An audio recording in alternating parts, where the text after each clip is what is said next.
And a live look over the state capitol tonight. Tomorrow at noon, the Tennessee legislature will go back into session and will pass laws that could impact you and your family in a pretty big way. Yeah, legislative leaders have already warned it could be a tight budget year, meaning big new projects may be harder to afford.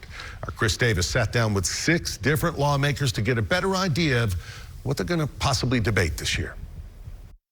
What are some of your top priorities for this upcoming legislative session? Well, certainly passing a balanced budget. I would like to even have conversations around marijuana and cannabis. Before the gavel drops on this year's legislative session, we'll continue to look for alternatives to the way we fund infrastructure in the state of Tennessee. You're going to see a lot of bills this year that deal with expanding the Second Amendment. We thought you might want to hear from your elected leaders on their top priorities this year. Intentionally revealing the personal information of a law enforcement agent for purposes of threatening them or harassing them for doing their job, we will not stand for that. One big topic from Republicans will continue to be immigration enforcement. We've been working with the White House on the immigration package. House Speaker Cameron Sexton told us more details could come later this week, but we've been able to confirm Republicans are crafting 8 to 9 immigration-focused bills that could help lawmakers determine how many people living in Tennessee are undocumented immigrants. And I've been working with them and Stephen Miller now for several months, and I think it'll be more about transparency and other things and data, but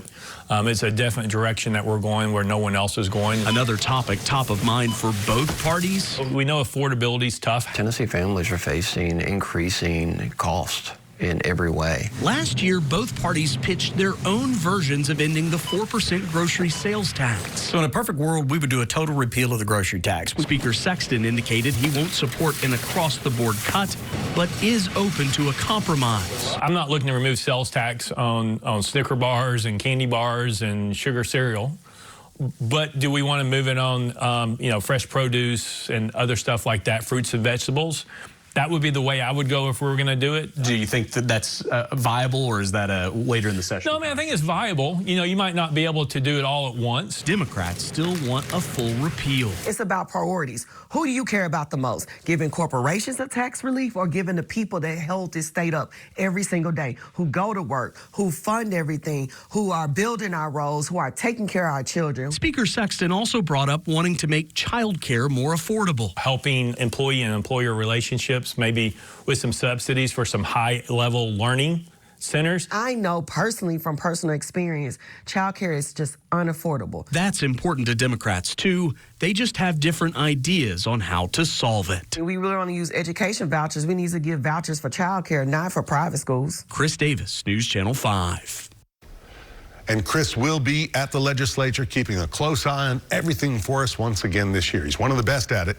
He's focused on asking your questions to hold lawmakers accountable.